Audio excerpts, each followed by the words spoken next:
Hoang stood on the balcony of the 10th floor, his eyes absent-mindedly gazing at the Han River shimmering with lights. Da Nang at night was always bustling, but inside his newly rented apartment, the silence felt strangely heavy. He let out a quiet sigh, rolled up his shirt sleeves to his elbows, and turned back inside. The two-bedroom apartment was modestly furnished, clean, and tidy. For a single man like Hoang, this was more than enough. He had just moved from a small rented room in Tanqi district to this place, hoping for a quieter space to work and rest. The ringing of his phone cut off his thoughts. Hoang picked it up and pressed it to his ear.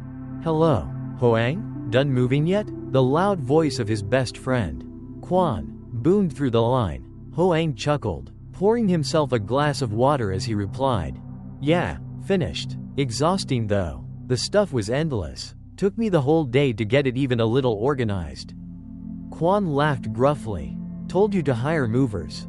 But no, you had to be cheap and do it yourself. One of these days I'll come over for a drink to celebrate your new place." "Okay?" Hoang set the glass down on the table, resting his hand on his hip as he glanced around the apartment, still carrying a faint smell of fresh paint. "Sure, this weekend. Been a while since we hung out anyway." The sound of a dog barking faintly echoed from somewhere, then fell silent. The living room suddenly felt larger than usual. A slight shiver ran through Hoang, but he brushed it off and kept talking. "So, how's your company doing these days?" he asked. "Man, work's killing me, but forget that, I'm more worried about you. Is the new place convenient? Close to the city center yet?" Hoang nodded, even though he knew Quan couldn't see him. "Very convenient. The balcony overlooks the river. Way nicer than the old place." But, he hesitated for a moment. Quan jumped in. "But what? Don't tell me you've got a pretty neighbor already?" Hoang burst out laughing, the sound echoing strangely in the empty room. "No neighbors yet. It's just, it feels too quiet here. Weirdly quiet. I'm on the 10th floor and haven't heard anyone walking by. Haven't even seen anyone in the hallway." On the other end, Quan chuckled. "That's a good thing. People probably work all day and come home late. Plus, the quieter it is, the better you'll sleep. Stop overthinking." Hoang stayed silent for a moment, then nodded to himself. "Yeah, you're probably right. Anyway, I'll get back to unpacking. Catch you later." He hung up and stood still in the living room. The wind slipped through the crack of the balcony door, making the curtain sway. For a brief second, Hoang thought he saw his reflection in the glass, but the reflection seemed to be facing another direction. He blinked, looked closer. It was only his own tired face after a long day. Hoang gave a faint, self-mocking smile. Must be too tired, seeing things. He walked into the master bedroom and flipped on the light. The room lit up bright, with a white sheeted bed and a wardrobe against the wall. Throwing himself onto the bed, he exhaled heavily. Outside, the wind whistled through the window cracks, almost like someone whispering. Hoang pulled the blanket up to his chest and closed his eyes. His phone buzzed with a message from Quan. "Sleep well. Don't let your thoughts run wild. A new house is a new beginning." Hoang set the phone on the nightstand. For a moment, he thought he heard soft footsteps in the hallway outside. He strained his ears, but all he could hear was the pounding of his own heart. Hoang jolted awake in the middle of the night. The room was still dimly lit because he had forgotten to turn off the night lamp. The clock read nearly 1 in the morning. His throat was parched, so he sat up to get some water. The bedroom door was slightly ajar, and the hallway outside was pitch black. Hoang froze, listening. From afar, there was a faint clack, clack sound. Steady, like someone tapping lightly on the floor. He frowned, muttering under his breath. Who would be walking around at this hour? Mustering some courage, Hoang opened the door wider. The hallway stretched long and empty, lit by the cold glow of bluish-white neon lights. Not a soul in sight. The clack, clack noise had vanished, as if it had never been there. He gave a small laugh, trying to reassure himself. Just my imagination. Must have misheard. Stepping into the living room, he poured himself some water. The sound of the liquid trickling into the glass made the silence feel even heavier. Just as he finished drinking, His phone buzzed on the table. Hoang picked it up, surprised to see Quan calling at this late hour.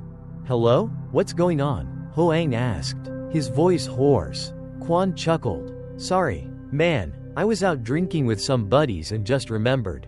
I was gonna text, but figured I'd call instead. You good?" Hoang sank into the sofa, eyes drifting toward the dark balcony.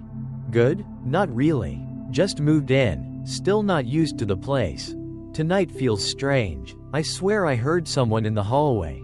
Quan burst out laughing. "Come on, man, you're being paranoid. It's an apartment building, of course people walk around sometimes.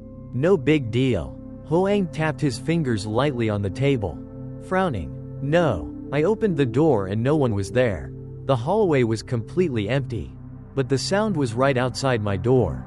Quan was quiet for a few seconds, then lowered his voice. "Well, still, it's nothing serious. Maybe they walked off before you opened up. Don't overthink it. Have a beer and you'll sleep better." Hoang gave a helpless laugh. "You and your beer. All right, I'll call you tomorrow. Get some sleep." He hung up, though his mind was far from settled. Standing, he decided to check the front door again. The hallway was still brightly lit and empty. But this time, he noticed the apartment door across from him was slightly ajar. A thin strip of golden light flickered through, wavering like candlelight. Hoang frowned, whispering to himself, "That's strange. No one uses candles in an apartment building." The door shut at once. So quickly he wondered if his eyes had tricked him. Taking a deep breath, Hoang closed his own door tightly. Locking it, leaning back against it, he tried to calm himself. "It's fine, just nerves," he whispered. He went back to bed. But sleep no longer came easily. In the darkness, every tiny sound seemed magnified. A faint tick from the wardrobe made him jolt upright. Heart pounding, Hoang grabbed his phone, switched on the flashlight, and shone it inside. The closet was empty except for neatly folded clothes. He exhaled in relief, turned off the light, and lay back down. But just then, from outside, came the sound again. Clack, clack, clack.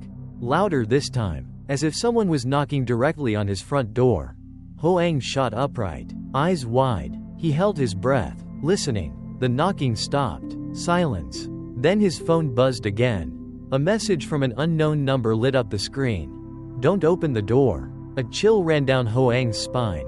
Hoang sat frozen on the bed, his phone still glowing in his hand. The message from the unknown number was clear. "Don't open the door." He drew in a shaky breath, his mouth dry, with trembling fingers. He tried calling back. The line rang several times, but no one answered. He typed a reply instead. "Who are you? Why did you text me?" The message went through, but no response came. Hoang raked his fingers through his hair, pacing back and forth across the room. His heart pounded wildly, torn between fear and anger at not knowing who was messing with him. Then the clack, clack came again, this time right outside his front door. Hoang rushed to the living room, stopping just before the door, his hand hovering over the knob. In his mind, those words echoed again, "Don't open the door." He pulled his hand back and took a step away, standing still, straining to listen. After a few panicked breaths, the knocking stopped. Only the sound of wind whistling from the balcony remained. His phone buzzed once more. Another text from the same number. "Go to sleep. Don't go outside." Hoang frowned deeply and typed quickly. "Who the hell are you? Stop messing with me." This time, the screen showed "Seen," but no reply followed. Clutching his phone, Hoang dialed Quan's number. After a few rings, a groggy voice answered. "Hello, what now? It's the middle of the night." Hoang spoke in a rush. "I got messages from some unknown number. It told me not to open the door. And I swear I heard knocking in the hallway. I'm freaking out." Quan gave a dry chuckle, his voice sleepy and tinged with annoyance. "You're just being trolled. Apartment buildings are full of people. And phone numbers leak everywhere nowadays. Forget it, don't overthink, go to sleep." Hoang scowled. "No, I'm serious. The messages came exactly when I heard the knocking. That can't just be coincidence." Quan sighed heavily, muttering, "All right, I'll swing by tomorrow. For now, just sleep." Don't let some dumb prank mess with your head. After hanging up, Hoang sat in silence. He knew Quan didn't believe him, and truth be told, he wasn't even sure he believed himself. He poured another glass of water and sat at the table, eyes fixed on the front door. The apartment was dead quiet. The only sound the steady ticking of the clock. Each passing second seemed to thicken the air with tension. By nearly 3 in the morning, his eyelids grew heavy. Resting his head on the table, he drifted into uneasy sleep. In a restless dream, he found himself standing in a long, endless hallway. Every door was shut tight, except the one across from his. It was slightly ajar. From within came a woman's whisper. "Don't open, don't open." He tried to move closer, but his legs felt heavy, glued to the floor. Suddenly, the opposite door swung wide open, and darkness poured out, swallowing the hallway whole. Hoang jolted awake, sweat soaking his back. Dawn light seeped through the curtains. The clock read just past 6. Slumped on the sofa, he stared at his phone. Alongside the string of strange messages was something that made his blood run cold. The call history showed he himself had dialed the unknown number at 3 a.m. Hoang's hand shook as he whispered, "No way, I never made that call." The morning passed quietly. Hoang called in sick from work, giving the excuse of being tired after moving. He wandered aimlessly around the apartment, his mind still tangled with unanswered questions. His phone sat on the table, its screen blank, no new texts, no calls, but the detail that he had called the unknown number at 3 in the morning was still there, clear as day. Hoang tugged at his hair in frustration, muttering to himself, "Maybe the phone glitched, or someone hacked my number." But the thought didn't calm him. Every time he walked past the front door, he peeked through the peephole. The hallway was bright and quiet, nothing unusual at all. By noon, a knock echoed, thump thump. Hoang jumped, his heart leaping into his throat. But this time came a voice.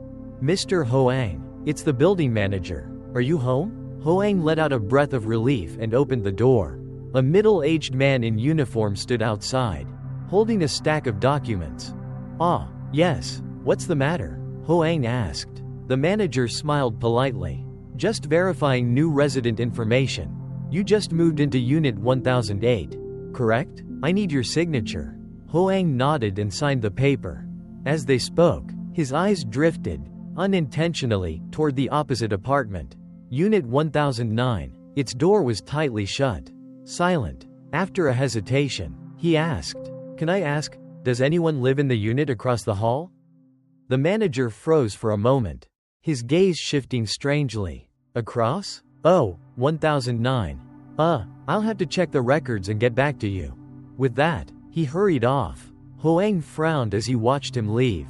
That evasiveness only deepened his unease. That evening, Quan showed up carrying a bag of beer and snacks. The moment he stepped inside, he grinned wide. "Nice place. Balcony view of the river? Definitely worth inviting me for drinks." Hoang forced a smile and poured beer into glasses. "Sit down, I'll tell you something, but don't laugh." Quan plopped onto the sofa, chewing on dried squid. "Go on, more ghost text nonsense?" Hoang nodded and recounted everything, the knocking, the strange messages, even the discovery in his call history that morning. He spoke non-stop, his voice trembling. When he finished, Quan rubbed his chin, frowning. Creepy. I'll admit, but someone's definitely messing with you. Maybe a neighbor. Do you know who lives in the apartment across from you?" Hoang sighed. "No, I asked the manager, but he dodged the question." Quan glanced toward the opposite door through the slightly open balcony window. "Then it's simple. Let's go knock and see." Hoang flinched. "No, I don't think that's a good idea. What if we bother someone?" Quan chuckled, slapping his friend's shoulder. "What's there to be afraid of? I'll go with you. Worst case, they tell us off." After another drink, Quan stood up. "Come on, let's check it out. You'll never sleep if you keep obsessing." Reluctantly, Hoang followed. The two walked into the hallway, stopping at Unit 1009. The brown wooden door stood there, its electronic lock glowing faintly. Quan knocked firmly. Knock knock knock. "Excuse me, anyone home?" No answer. He knocked louder. "Hello, New neighbors here. Just wanted to say hi. Still nothing. The hallway echoed with the sound. Unnervingly hollow. Hoang tugged at his friend's sleeve. Forget it. They clearly don't want to answer. Quan smacked his lips, about to turn away, but then, a faint noise inside. Like the scrape of a chair being moved. Both men froze, exchanging looks. Quan whispered, "Hear that? Someone's in there." He knocked again. The door quivered, and then slowly creaked open a few inches. Inside was pure darkness. No light, only a wave of cold air drifting out. Curious, Quan pushed slightly, calling out, "Sorry, we're your neighbors, just wanted to introduce ourselves." The door opened wider, revealing nothing but black emptiness. A damp, musty smell wafted out, completely different from the fresh paint scent of the other units. Hoang gripped his own doorknob tightly, ready to drag his friend back, but Quan leaned his head in. From within the dark, a whisper floated out, faint as wind slipping through cracks. "Don't open the door?" Hoang's face went pale. He instinctively stepped back. Quan just laughed, teasing. "See? They said don't open it. And you're still curious." But at that exact moment, the door of 1009 slammed shut with a deafening bang. The hallway shook with the impact. Both men stood frozen, the air thick and suffocating. And right then, Hoang's phone buzzed. A new message appeared on the screen. "You already opened it?" The screen glared bright in his trembling hands. The slam of Unit 1009's door still echoed through the hallway. Hoang stood frozen, eyes glued to the glaring phone screen that read, "You already opened it." Quan, far more casual, forced a laugh. "Probably just someone messing with us. See? They cracked the door open to bait us. Then slammed it shut to scare us. Childish prank." Hoang swallowed hard, his voice trembling. "But what about this message? How could anyone know my number and send it at the exact moment?" Quan shrugged, patting his friend's shoulder. "Neighbors probably have your number. Or maybe your info got leaked when you registered with the building. Don't stress. Come on, let's head back inside and crack another beer." Still uneasy, Hoang kept glancing at the now silent door of 1009. He muttered under his breath, "But I heard a woman's voice." Quan burst out laughing, his tone teasing. "Even better, a female neighbor next door. What's the problem? You're just letting your imagination run wild. Let's go." Both returned to Hoang's apartment. This time, Hoang double-checked the locks, twisting the knob several times before feeling secure. Quan sprawled onto the sofa, pouring himself another beer. "You're just obsessing too much. I bet if we ask the manager tomorrow, we'll know exactly who rents 1009. Hoang pressed his hand to his forehead, sighing. "Yeah, maybe, but something feels wrong. Like someone's watching me from in there." Quan shook his head, clicking his tongue. "Focus on work instead of letting your mind wander. Ghosts don't haunt fancy apartments. Real people are scarier." Hoang said nothing, but his gaze stayed fixed on the phone screen where the messages glared back at him. He tried hitting "call back" once more. The phone rang once, twice, then cut off. No answer. Immediately, another message appeared, "Don't call." A shiver ran down Hoang's spine. His hand trembled so badly he dropped the phone onto the floor. Quan, hearing the clatter, laughed. "Again? Let me see." Hoang handed him the phone. Quan scanned the message, his brows furrowed. Weird, but could just be spam.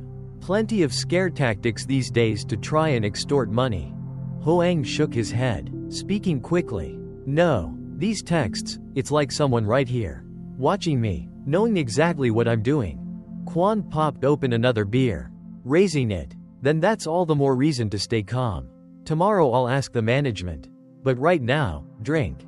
If you keep acting paranoid, I'll head out." Hoang forced a weak laugh, clinking glasses with him, but as he tilted his head back for a sip, something flickered in the corner of his eye, a shadowy figure on the balcony. Behind the gently swaying white curtains, he set the glass down abruptly and turned. The curtain hung still. The balcony was empty. Hoang held his breath. Quan noticed the tension and asked, "What is it?" Hoang bit his lip and whispered, "I just saw someone out on the balcony." Hoang stared at the white curtain swaying, his heart pounding in his chest. He tried to convince himself it was just the river breeze. But the image he'd seen a moment ago was too clear, a figure standing right against the glass door. He took a sharp breath, clutching his phone, his voice hoarse. "Quan, I swear I just saw someone out there." Quan set his beer can down, frowning. "On the 10th floor balcony? No way. Stop imagining things." Hoang shot to his feet, slowly stepping toward the curtain. Each step made the thud of his heartbeat echo in his ears like a drum. Gripping the fabric tightly, he inhaled deeply and yanked it aside. The balcony was bathed in the glow of streetlights below. Empty, only the small table, a couple of chairs, and the potted plants he'd bought.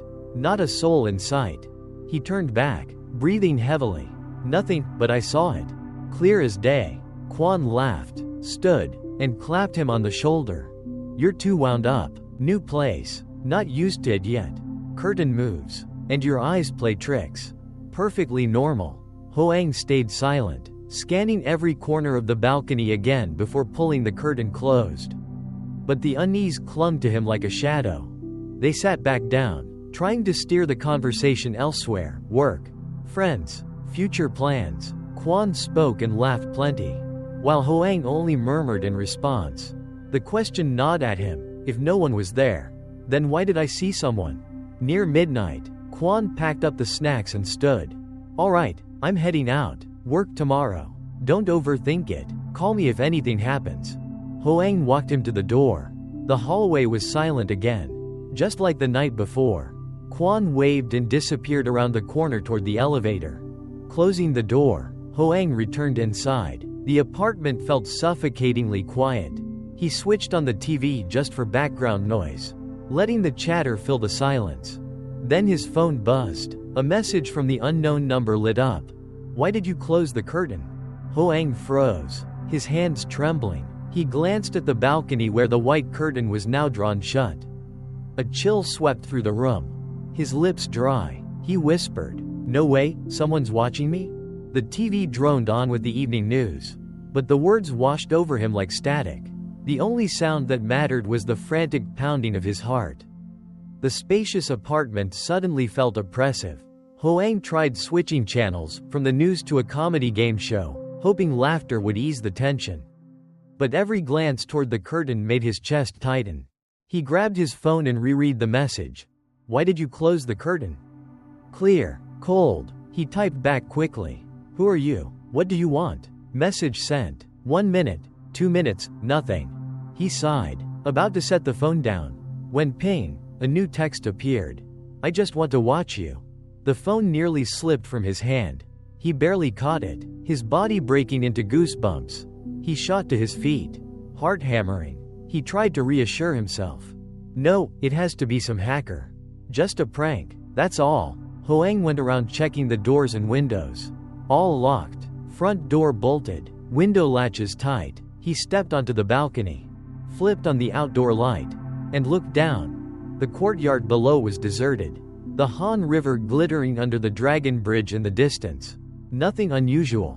Back inside, he pulled the curtain tighter and made himself a cup of coffee to stay awake.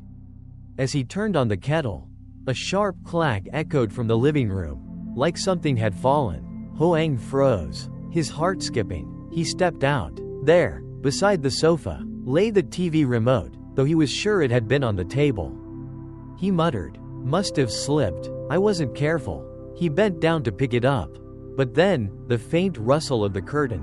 The balcony door was shut tight, yet the fabric moved. Hoang lifted his gaze. Through the thin fabric, a shadow pressed against the curtain.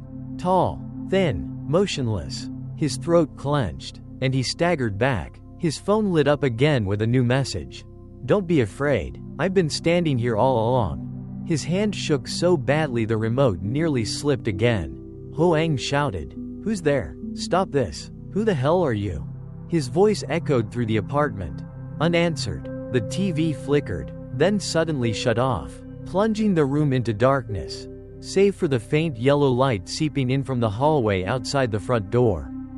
Hoang lunged for the switch, flooding the room with brightness. He yanked the curtain wide open. The balcony was empty. No one there. Panting, sweat soaking his back, he turned inside, but his phone was glowing again with a new message. I like watching you scared.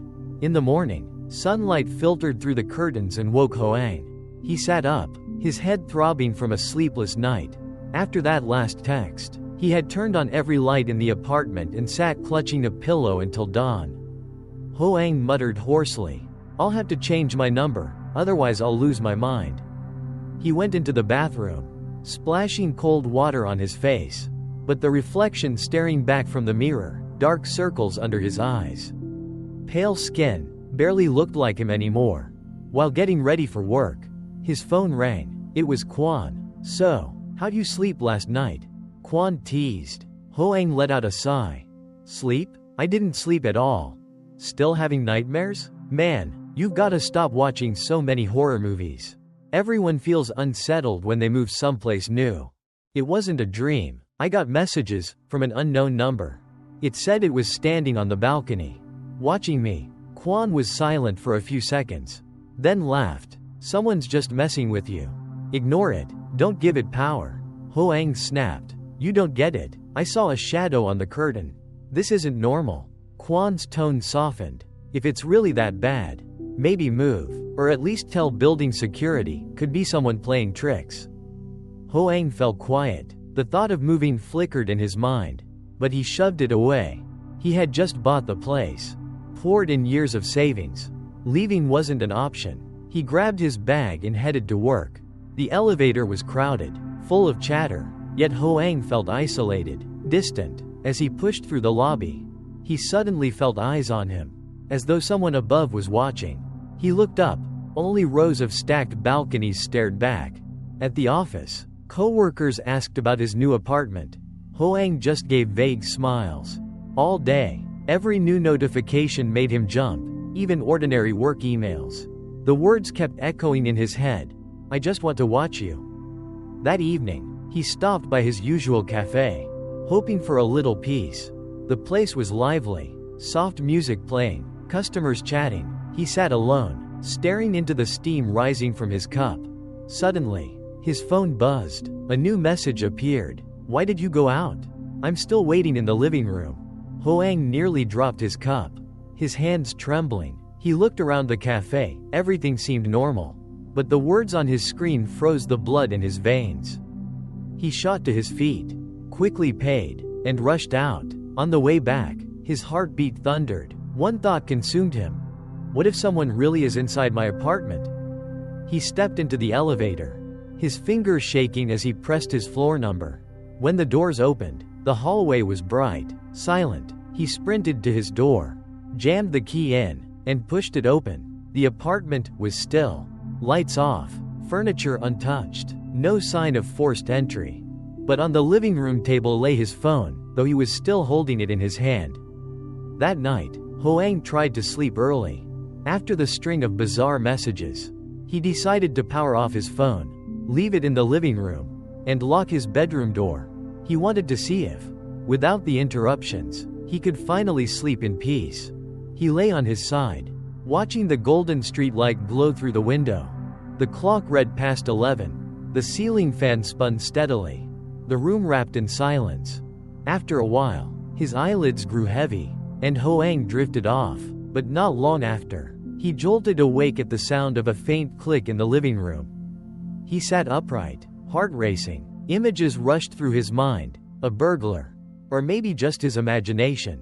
He held his breath, listening. After a few seconds, there was nothing but the whistle of wind through the window crack. Hoang lay back down. Less than 5 minutes later, a scraping sound echoed, the distinct drag of a chair. This time, he knew it wasn't in his head. He switched on the bedside lamp and, barefoot, crept to the door. Peering through the crack, he froze. The living room glowed faintly under the spill of streetlight.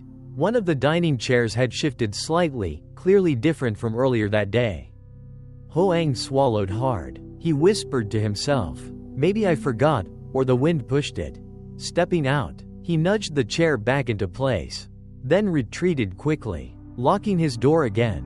But just as he lay down, a soft whisper floated from the living room, a girl's voice. barely audible. Oi, brother? The hairs on his neck stood on end. He sat up, eyes locked on the door, breath quick and ragged, sweat beading across his skin. He didn't dare open it.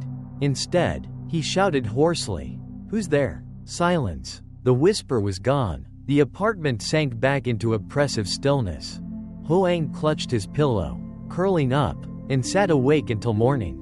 Dark circles etched deep under his eyes. The next day, he dragged himself to his usual cafe to meet Quan. Seeing his friend's pale, exhausted face, Quan burst out laughing. "What, you just came from the bar? You look like a zombie." Hoang snapped. "Someone was in my apartment last night. I heard it." The chair scraped across the floor, and I heard a voice calling me. Quan raised a brow. "Are you sure? Maybe you're just too stressed and imagining things." Hoang slammed his hand on the table, making nearby customers glance over. "I'm not crazy." The chair moved, and I heard it call me. Quan went quiet for a moment, then gave a half-hearted chuckle. "All right, fine, I'll stay over tonight. We'll see what's really going on." Hoang exhaled shakily, clinging to that offer like a lifeline. "Good, I nearly lost it last night. With you there, I'll feel better." But deep inside, Hoang knew the truth.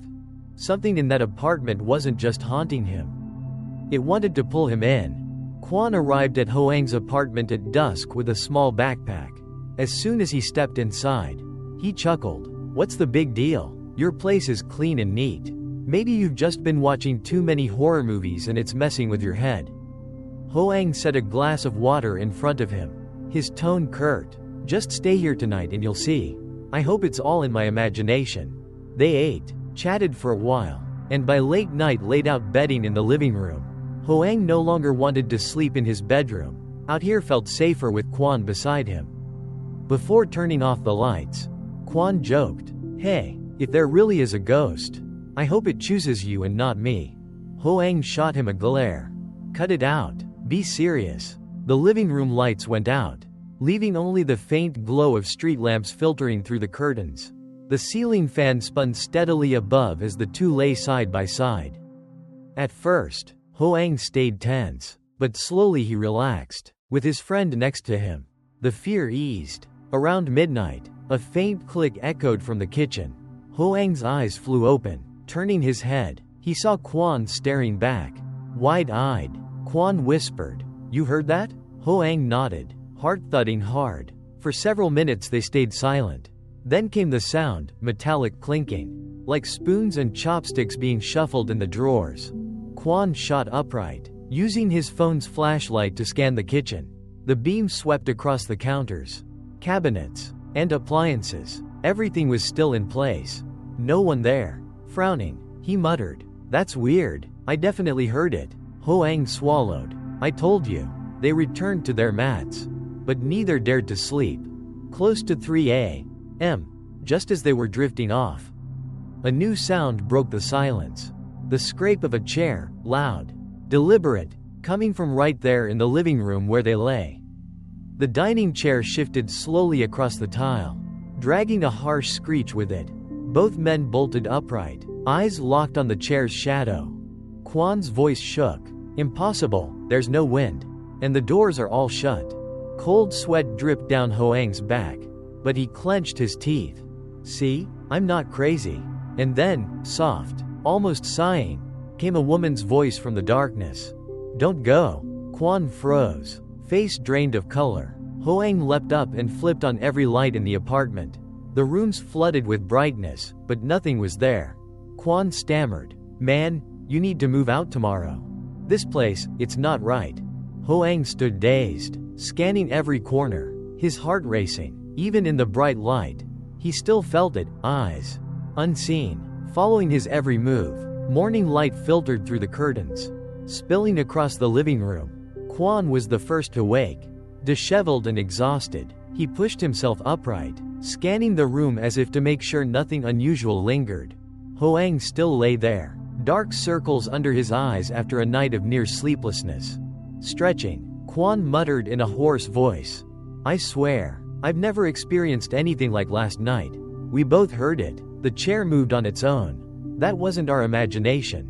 Hoang sat up, gulping down a glass of water. His throat parched. "So you believe me now?" Quan nodded firmly. "Believe you? Absolutely. And I'm telling you, you need to move out. The longer you stay, the deeper this gets. Something's wrong with this place." Hoang stayed silent, his eyes roaming over the apartment, the white walls, the wooden cabinets, the dining table. Everything looked so ordinary, so familiar. He had lived here nearly a year without incident. Until recently. With a weary sigh, he said, "Easy to say, but where would I go? The lease still has 6 months left. And the deposit was huge." Quan frowned. "So your life is worth less than some money?" Hoang gave a weak laugh, though his eyes were clouded with fatigue. "It's not that. It's just, I feel attached to this place. Since I moved in, my job's been better, my mind clearer. It's like, I belong here somehow." Quan shot him a wary look. "Belong? You call that belonging? The same belonging that had you terrified out of your mind last night?" Hoang didn't answer immediately. He rose, walked to the window, and pulled back the curtain. Sunlight flooded in, and below, Da Nang bustled with life. For a moment, the apartment felt like a part of him, something he couldn't easily let go. Slowly, he murmured, "I don't know why, but I feel like I can't leave this place. Like, it's holding me here." Quan shivered, springing to his feet. "That's creepy as hell. I'm serious. Come stay at my place tonight. Every night you stay here is another night in danger." Hoang gave a strained smile, patting his friend's shoulder. "I'll think about it, thanks." Gathering his things, Quan repeated his warning again and again before leaving. "Don't be stubborn. If anything else happens, call me right away." When the door shut, silence swallowed the apartment once more. Hoang sank onto the sofa, staring blankly at the room. In the daylight, everything seemed normal, yet the whisper from last night still echoed in his mind, "Don't go." He muttered under his breath, "Why me? Why don't you want me to leave?" At that moment, a soft breeze stirred, brushing the curtains. Hoang shivered, the uncanny sense creeping in that something had heard his question, answering him with nothing but an endless, heavy silence. That day, Hoang tried to ground himself with work. He arrived at the office early, burying himself in unfinished marketing plans. A coworker teased, "Wow, early bird today. It's only 7:30. Hoang forced a smile. "The apartment feels too stuffy. Figured I'd come in early for some fresh air." For most of the day, he stayed so focused he nearly forgot the horrors of the night before. Everything seemed normal. After work, Hoang invited 2 colleagues to a riverside bar near the Han River. The laughter, the scent of grilled seafood, the clinking of beer glasses, it all eased him. He thought to himself, "Maybe I've been overthinking. Life out here is normal. There's no such thing as ghosts." That night, Hoang walked home alone across Dragon Bridge. The golden streetlights stretched before him, and the river breeze was cool against his face. Hands in his pockets, he strolled slowly. Then came the sensation. Someone was walking behind him. He stopped and glanced back. Only a few couples wandered by. Some groups of young people laughing together. No one close enough to be trailing him. Frowning, Hoang continued, but after a few more steps, the feeling returned, sharper this time, as if someone was standing right at his back, close enough that if he turned, he would see them. He halted again. This time, the street was empty. The road stretched long under the dim yellow lamps. The wind rippled the river's surface. No one there. Hoang muttered under his breath, "I'm just imagining things." Quickening his pace, he nearly broke into a run. A few dozen meters from his apartment, he passed a large glass storefront. His eyes flicked toward the reflection and froze. Behind him, alongside his own reflection, was another shadow, a faint, blurred silhouette of a woman with long hair, standing right at his back. Hoang's heart dropped. He whipped around. The street behind him was empty, lit only by the glow of the lamps. Trembling, he turned back to the glass. Now, only his reflection stared back. Cold sweat drenched his body. He sprinted the rest of the way, slammed his apartment door shut, and collapsed onto the floor, his shirt sticking to his back with sweat. His voice was barely a whisper. Broken, terrified, It's not just inside the apartment, it's following me outside. The apartment was silent. Then came a faint sound, the water glass on the table sliding slightly. Clinking against the wood, Hoang clutched his head, whispering in despair, "What am I supposed to do?" The next afternoon, Hoang took off work early. He caught a ride out to Wakan, where Back To, a retired former colleague, lived. The old man was in his 60s, gentle by nature, and had often told ghost stories over drinks in the past. The small house sat tucked away in a quiet alley. Hoang knocked, and Back To peeked out, surprised. "Well, Hoang, long time no see. Got some free time to visit me today?" Hoang forced a smile, clasping his hands politely. "Actually, I came to ask for your help with something." Inside, the faint scent of incense drifted through the air. The altar was neatly arranged, a cup of tea still steaming. Back To poured another cup and set it in front of Hoang. "Tell me what's going on." Hoang hesitated, then decided to spill everything. The late-night noises, the moving chair, the shadow in the mirror. He spoke in a rush, his hand unconsciously tightening around the teacup.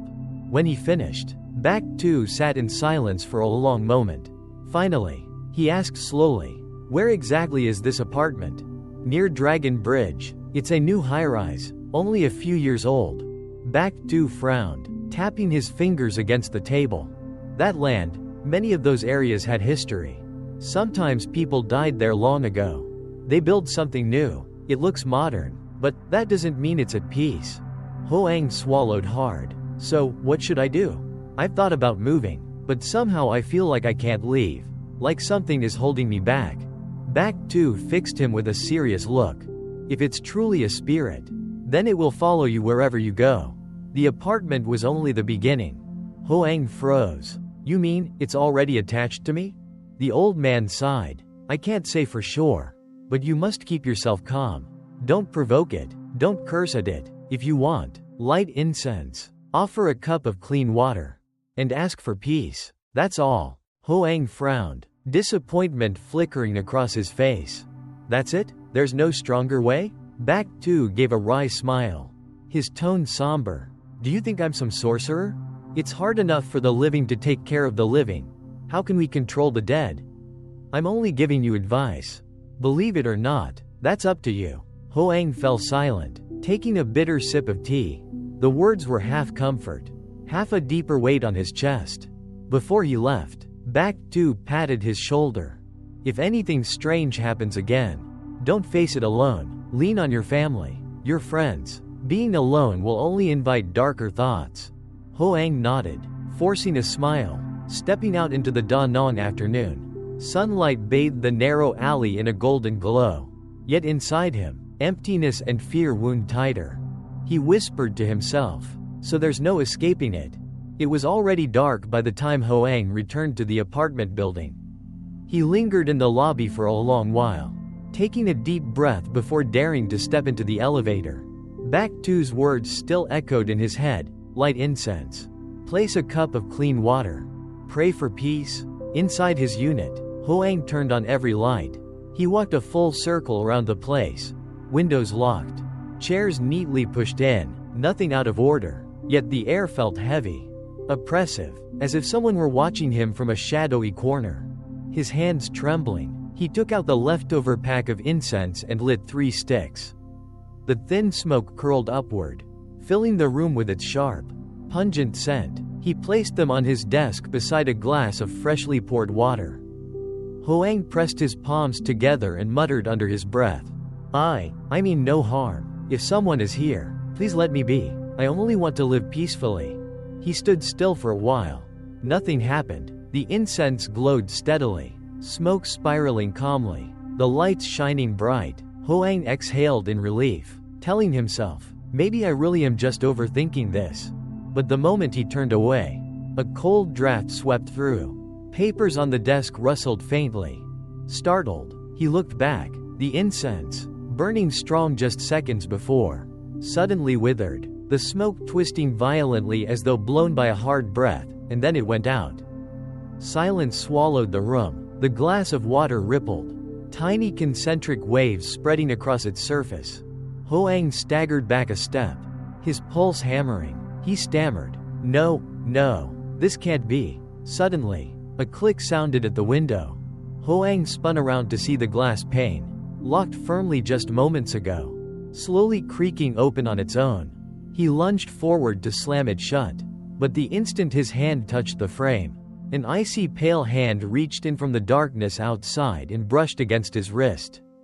Hoang screamed, tumbling backward onto the floor, scrambling up in a panic. He stared, the window was closed tight. Nothing was there. Sweat poured down his face. Clutching his head, he babbled like a man losing his mind. "No, no, back 2 was wrong." The lights began flickering violently, then cut out altogether. The apartment plunged into darkness. In the suffocating silence, a sound broke through, wood scraping slowly across tile, a chair dragging in the living room. The shrill screech dragged on, deliberate, unbearable. Hoang froze, paralyzed, his heart thundered, his breath sharp and shallow. And then, in the dark, a woman's whisper came from right behind him. "Stay with me." Hoang convulsed with terror and screamed at the top of his lungs. The alarm blared shrilly the next morning. Hoang opened his eyes, head pounding, body heavy with exhaustion. He sat up, scanning the apartment. Sunlight streamed through the curtains. Furniture sat neatly in place. The wooden chair tucked quietly into its corner, as if nothing had ever happened. He muttered to himself, maybe it was just a nightmare. But the memory of that icy hand and the chilling whisper still sent shivers racing down his spine. Hoang stumbled into the bathroom, splashing cold water on his face. In the mirror, his eyes were sunken, dark circles stark against pale skin. He gave a hollow laugh. "I look like a ghost." At work, he forced himself to appear normal. The office buzzed with keyboards clacking and phones ringing. Sliding into his chair, he opened his laptop and buried himself in backlogged emails. Tuan, his teammate, slapped a hand on his shoulder. "Hey, man, why are you so skinny lately? Not sleeping?" Hoang gave a faint smile, hiding the truth. "Yeah, probably just work stress." Tuan dragged a chair over, grinning. "Not from all those late-night drinking sessions?" Hoang shook his head, forcing another smile. He tried to join in the chatter, laughing at jokes here and there. But now and then, through the laughter and voices, he thought he heard the faint scrape of a chair being dragged. Each time, he flinched, glancing around. No one noticed anything, everything looked normal. During lunch, Hoang sat alone in the cafeteria, tapping his pen against the table. He muttered under his breath, "Am I imagining all of this?" Suddenly, his phone buzzed, a text from the unknown number. "How long do you plan on running?" Hoang froze, heart hammering. He scanned the room, just a few strangers scattered about. No one watching him. Biting his lip, he deleted the message and inhaled sharply. "Don't panic, act like nothing happened." After work, he walked with coworkers to the parking lot. Tuan adjusted his helmet and grinned. "Drinks tonight? Some of my buddies are coming." Hoang shook his head, voice hoarse. "Nah, I'm beat. Gonna crash early." Tuan shrugged. "Your call, but don't hold yourself up too much. That's how depression creeps in." Hoang just nodded, wheeling his motorbike out. He barely heard Tuan's laughter behind him. His mind spun with one question. Who sent that text? Or, was it her? That night, Hoang sat in front of his laptop, eyes glazed, unable to focus. The strange message from earlier still pulsed in his thoughts like a wound. With a sigh, he shut the computer, turned off the light, and stretched out on his bed. The hum of the AC filled the silence. "Sleep, just sleep, work tomorrow," he whispered to himself. Somewhere between waking and dreaming, he found himself standing inside his apartment, but it was cloaked in darkness. A faint yellow glow seeped from the living room. He crept forward. The sound of wood scraping echoed, a chair dragging slowly. Someone sat there, back turned to him, long black hair spilled down, trembling with shallow breaths. Hoang's voice shook. "WH, who's there?" No answer. The chair creaked again, rocking slightly, as if moved by unseen hands. Hoang's pulse thundered. He stumbled backward toward the door. But when he grabbed the knob, the door had become a solid wall. No exit. He spun around, she was right behind him. A ghastly pale face, eyes like hollow pits, lips moving soundlessly. Hoang screamed, "Get out!" Her frozen hand clamped around his throat, squeezing tight, breath caught, his chest burned, the air vanishing from his lungs. Just as blackness closed in, Hoang jolted awake, drenched in sweat. He sat upright. The dim bedside lamp glowed. The window was locked. He clutched his neck, gasping for air. Just a dream, only a dream. But when he lowered his hand, his stomach dropped. Across his skin, faint red marks stood out, clear imprints of fingers. Hoang sat frozen, blood running cold. He whispered, "No, no, this can't be real." From the living room, the sound started again, wood scraping.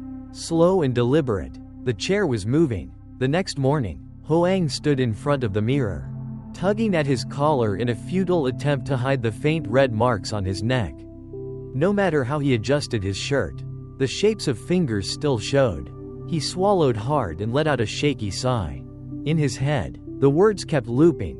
"No, no, this can't be real." He grabbed his phone, scrolling through his contacts until his thumb hovered over Back 2's number, the family acquaintance known for dabbling in feng shui and rituals. Hoang's hand trembled, but at last, he pressed call. "Hello, Back 2? It's Hoang." The voice on the other end was hoarse, weary with age. "Yes, Hoang, what's the matter? Calling me this early?" Hoang drew a deep breath, struggling to keep calm. "Lately I can't sleep. Ever since I moved into my new place. Something feels wrong. Sometimes I dream of someone sitting on the wooden chair." There was a pause. Then Back 2 asked slowly, "The chair? Where is it in your home?" Hoang hesitated. "In the living room, and I've heard it dragging across the floor, even when no one's there." Back 2's tone dropped low. Come to my house this afternoon. I'll take a look. But listen, don't tell anyone else about this. Understand?" Hoang nodded instinctively, though the old man couldn't see him.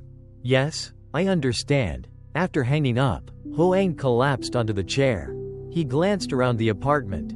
In daylight, everything looked ordinary, almost reassuring, yet that very normalcy unnerved him. It felt like a mask, hiding something just beneath. At work, he couldn't focus. His coworkers had to call his name more than once before he noticed. Tuan frowned, eyeing him carefully.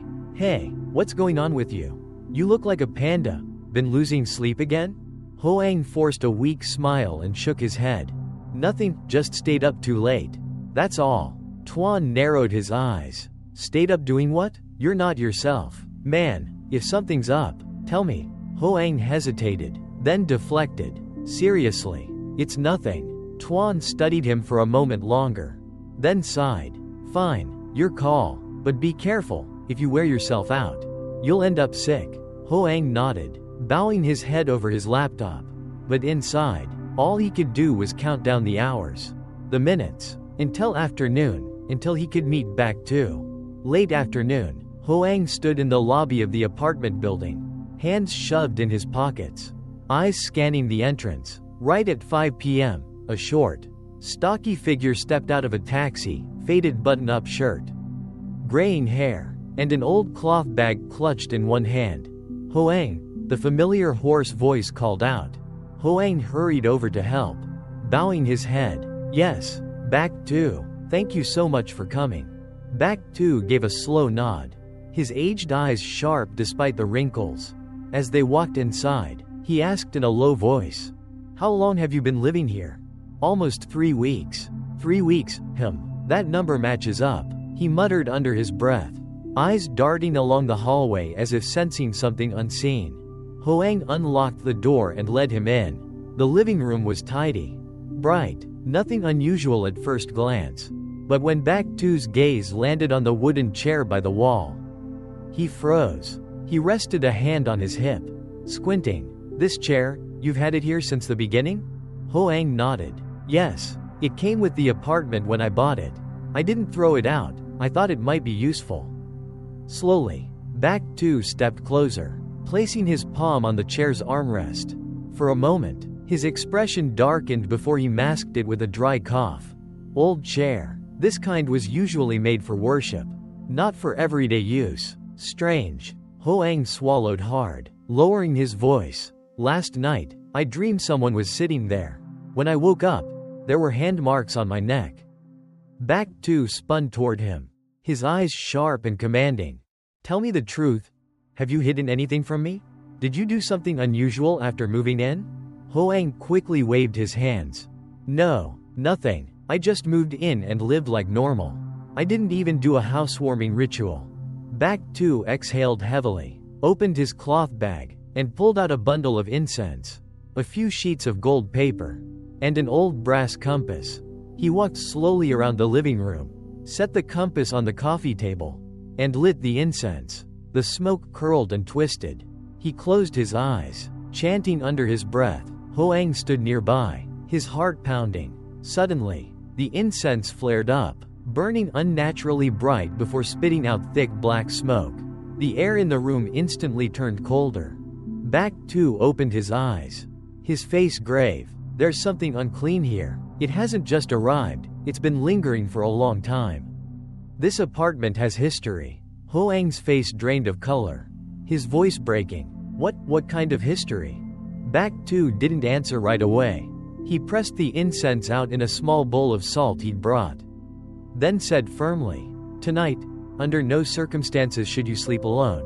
Hoang shut the bedroom door, pulled the curtains tight, and turned on every light in the apartment.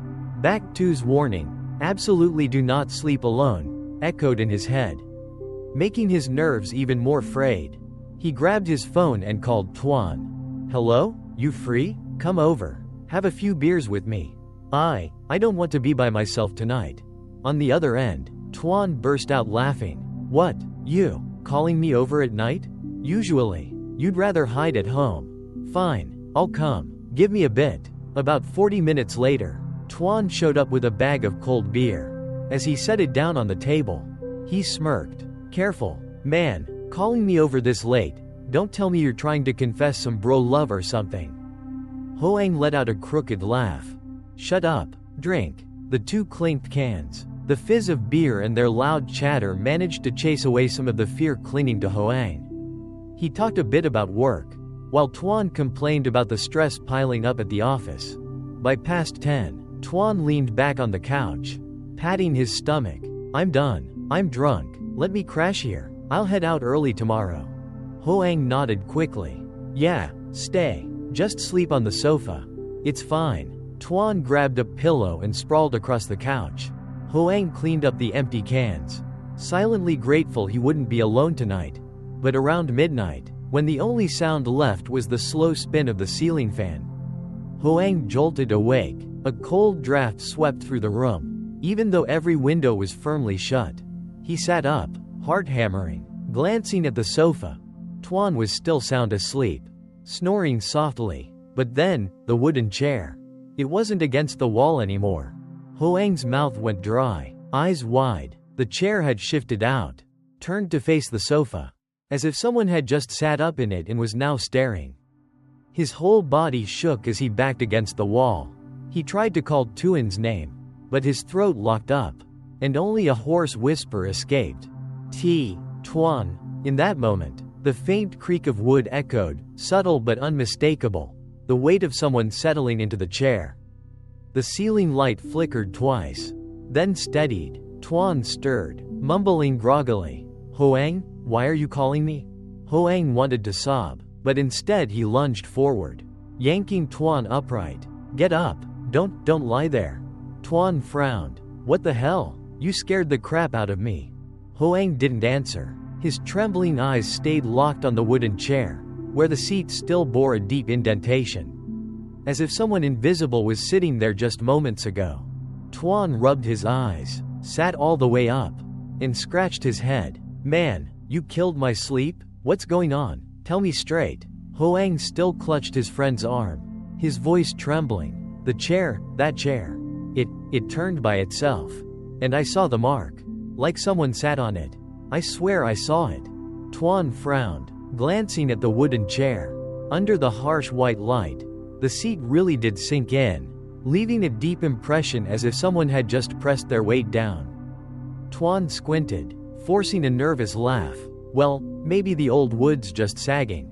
Don't overthink it. But the moment he finished, that creaking sound came again, slow, dragging, chilling. Tuan froze, eyes wide. The chair was trembling slightly.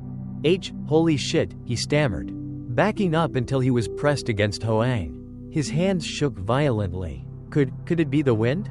Hoang's throat locked, his whisper barely audible. Every window's shut. They stood rooted in place. The chair gave one last shiver, then went still.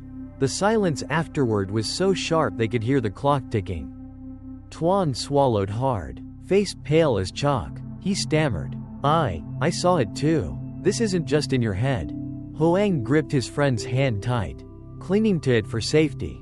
Sweat beaded down his back, soaking his shirt. After what felt like forever, when nothing else stirred, Tuan finally tugged at Hoang's arm, whispering, "Come on, into your room. Lock the door. We're sleeping in there tonight. I'm not staying on that sofa." Hoang nodded frantically. They grabbed pillows and blankets in a rush, shut themselves inside the bedroom, and locked the door. Outside, the living room lights glared bright, the wooden chair sitting in place, perfectly still, as though it had never moved. In the bedroom, Tuan lay down right next to Hoang, eyes wide open. He muttered, Tomorrow you better tell that old man everything. I'm not doing this again." Hoang nodded, too shaken to speak. Even when he finally tried closing his eyes, all he could see was that chair trembling, the creak echoing endlessly in his head. That night, neither of them really slept. By dawn, the faint sunlight spread across moss-stained rooftops. Hoang hadn't truly slept a wink, just lay there listening to roosters crow until Tuan stirred. Tuan sat up, dark circles carved beneath his eyes, his voice raspy. "Last night, that was no dream. Hoang, I saw it with my own eyes. I swear, I almost lost my mind with you." Hoang let out a shaky sigh, pressing his fist to his forehead. "I'm scared. If we just ignore it, it'll keep happening. We have to see back too. Get answers." Tuan nodded. They grabbed quick sandwiches from a street vendor, then headed straight for the small house at the end of the alley, where Back 2 lived. The wooden door was already ajar, incense smoke drifting lazily in the air. Back 2 was sweeping the yard. He set his broom aside when he saw them, eyes narrowing at their pale, haggard faces. "Well, did you sleep in peace last night?" Hoang swallowed hard, voice raw. "No, sir, the chair, it moved on its own. It left a mark, like someone sat in it. Tuan saw it too. It even shook." Tuan jumped in, his voice cracking. "I swear, I saw it with my own eyes. It wasn't our imagination." Back 2 was silent for a long moment, his expression grave. He clasped his hands behind his back, speaking slowly. "Then it's clear, that chair carries a spirit. Not a violent one, but it wants you to know it's there." Hoang's stomach sank. "You mean, someone sits there?" Back 2 gave a small nod. "Yes, someone who's passed on. That was once their seat. And you brought the chair here without asking, without acknowledging. Now it's making itself known." Tuan shivered, inching closer to Hoang. "So what do we do?" "Sir, we didn't mean any harm." Back 2 drew in a deep breath before answering. "Take me there. We have to ask who they are, and what they want. Only then can we figure out how to settle them." Hoang and Tuan exchanged a look, fear plain in their eyes. But they both knew there was no room left for hesitation. They nodded, and together, the three of them headed back to the apartment. The three of them stepped into the apartment. That morning, everything seemed perfectly normal, sunlight streaming through the curtains, the floor gleaming, not a single trace of the horror from the night before. Tuan whispered under his breath, "Man, it's too quiet. Feels creepy." Hoang didn't answer. His eyes flicked straight to the living room. The wooden chair sat there neatly in place, looking like nothing more than an old piece of furniture. Back 2 moved closer, lowering himself into a chair opposite. He squinted at the wooden seat, rolled a cigarette, lit it, and took a long drag before exhaling thin smoke. He tapped the end of his cigarette against the table, eyes never leaving the chair. There's a chill left in here. This isn't in your heads. Hoang swallowed, edging closer to Tuan. You see something, sir? Back 2 stroked his sparse beard and spoke slowly. That chair. Someone was deeply attached to it. Not an ordinary chair. I can hear a woman's voice. Sitting there for years. Now she can't let go. Goosebumps crawled up Tuan's arms. His voice cracked. AW, woman? But why would she haunt a chair? Because it was her spot. She sat there day after day while alive. Her spirit seeped into the wood. When she died, her attachment remained. Last night, when you saw it shake, that was her way of sending a message. Hoang collapsed onto the sofa, clutching his head. God, what are we supposed to do now? Back 2 stubbed out his cigarette, stood, and circled the chair slowly as if probing it. Then he lowered himself beside it, laying one bony hand on the armrest and knocking 3 times. He shut his eyes, murmuring faintly, like he was speaking to someone invisible. The air in the room tightened, heavy and cold. Tuan gripped Hoang's arm, whispering, I'm freezing. Hoang. Back 2 opened his eyes, looked at them, and nodded softly. There really is someone here. But gentle. She doesn't want to harm you. She just wants to return where she belongs. Or be remembered. Hoang stammered, lost. So, we had to give the chair back? Back 2 didn't answer aloud, he only nodded. The whole room sank into a thick silence, broken only by the ceiling fan's steady hum. By late afternoon, Da Nang's sky turned gold, wind sweeping hard across the balcony. Back 2 asked Hoang and Tuan to clear the living room, dim the lights, leaving only a faint glow. From his worn bag, he pulled out incense, rice, and salt, setting them on the coffee table. You two stay still. Don't interfere. Whatever happens, let me do the talking. Hoang nodded, heart pounding. Tuan swallowed, clutching his friend's sleeve tightly. Back 2 lit incense, whispering prayers. The smoke curled upward, drifting around the wooden chair. He sprinkled grains of salt around its legs, murmuring, if someone is here, show a sign. Let the living know your wish. The air instantly thickened. Hoang felt pressure on his chest, his breath heavy. Tuan trembled and tugged Hoang a step back. The chair trembled slightly. Just a faint shift, like someone had pressed their palms to rise. Tuan's eyes bulged. Hoang, you see that? Back 2's voice stayed calm. Incense raised before him. Don't fear. She's gentle. She won't hurt you. The smoke curled longer, clinging to the armrest. The chair creaked louder, then slowly rotated, just enough to face directly toward the small wall altar in Hoang's home. Hoang's spine froze with ice. He whispered, Sir, it moved on its own. Back 2 nodded, his tone grave. She just wants to face that direction.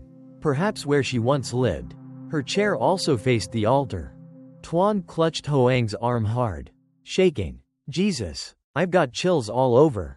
Back 2 knelt, laying the incense before the chair, his voice louder now.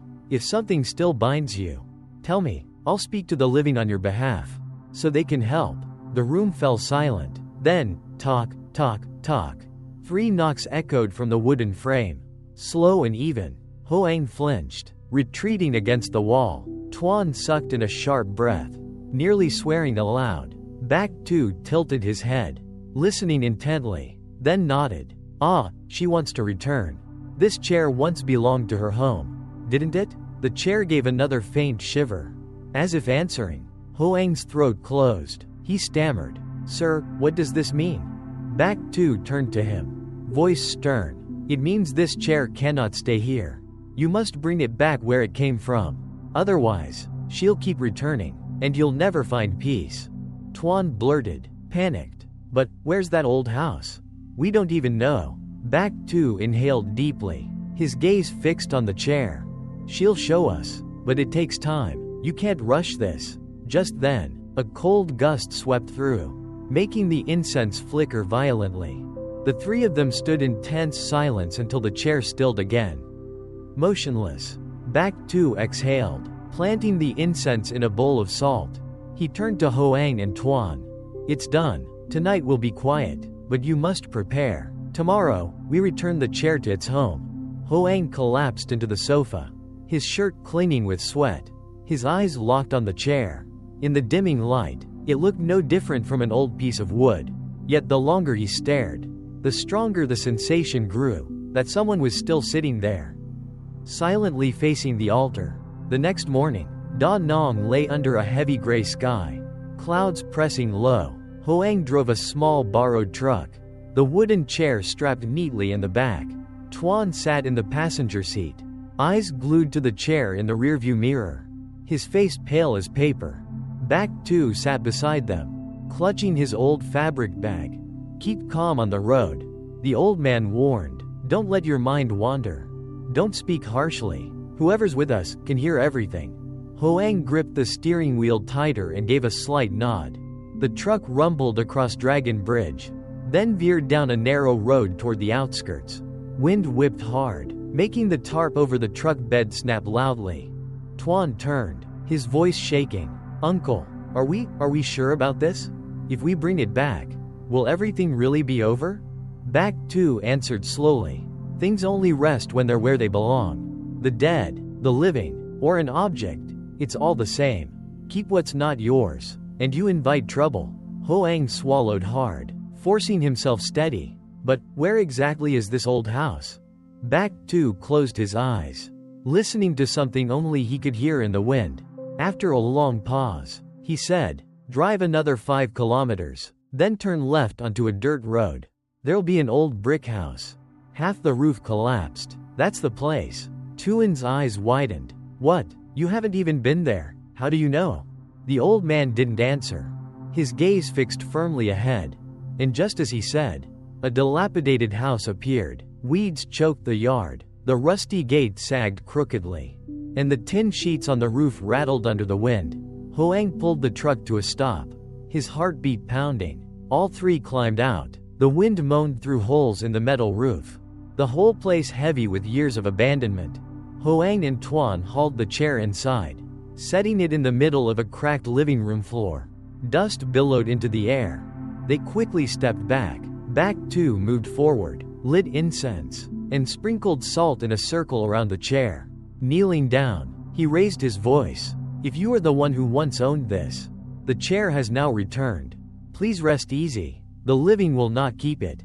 If you still have something to say, show us." The silence was thick, broken only by the dry rustle of leaves outside. Then, the chair trembled. A drawn-out creak echoed through the room, chilling to the bone. Tuan clutched Hoang's arm and whispered, "It's happening again." Hoang pressed his lips tight, afraid to even blink. Incense smoke thickened, swirling into a pale trail above the chair. For a fleeting moment, Hoang thought he saw the outline of a woman, long hair falling loose. Sitting upright, her face was blurred, but the sorrow radiating from her presence filled the house. Baek Tu gave a slow nod, voice firm. "I understand. You lived here, tied to this home. Now the chair has returned. Be at peace. No one will disturb you again." A soft tock, tock, tock tapped against the wooden frame. 3 even beats, then silence. Light spilled through the broken shutters, touching the chair's worn arms. The faint figure dissolved into the glow, fading gently away. Tuan's jaw dropped, his voice trembling. She disappeared, uncle?" Baek Tu rested the incense carefully and said gravely, "Not disappeared, she's simply at peace now." Hoang stood frozen, a weight lifted from him. Though bittersweet, he gazed at the decayed house, a pang of sadness for something he couldn't name welling in his chest. The three returned to the truck. Just then, the clouds parted, sunlight breaking through. Hoang started the engine, glancing once more into the rearview mirror. The chair sat quietly in that old house, as if it had always belonged there. Baek Tu tucked his bag under his arm, exhaling softly. "It's done. From now on, you'll sleep in peace." Tuan leaned back, shutting his eyes, muttering, "I've never felt so drained in my life." Hoang tightened his grip on the wheel, eyes fixed ahead. Inside him churned a strange mixture, fear, relief, and a deep, unshakable sympathy for the woman who had bound her life and afterlife to a simple wooden chair. The truck rolled away, leaving the old house behind. Outside, the wind whispered through the trees. And for just a fleeting second, Hoang could almost hear the chair creak once more, not chilling, but like a final, distant sigh. After that, Hoang settled into a small rented place near Tran Thi Li Bridge. Life slowly returned to normal, no more nights haunted by the creak of wood. He worked, met friends for coffee, and sometimes sat by Mai Key Beach in the early mornings, watching the waves roll in. Yet, on certain late nights, when the wind slipped through the cracks of his window, Hoang would jolt awake, convinced he had just heard the faintest echo of wood shifting. He would smile to himself and whisper, "It's probably just the wind," then pull the blanket over his shoulders and drift back to sleep. Somewhere else in Da Nang, inside the abandoned old house, the wooden chair still stood quietly, dust settling over it, sunlight flickering in through the broken roof. No one touched it anymore, and no one knew whether. In the silence of the night, someone still sat there, wordless, gazing out across the wild grass in the yard, waiting for a voice long since gone.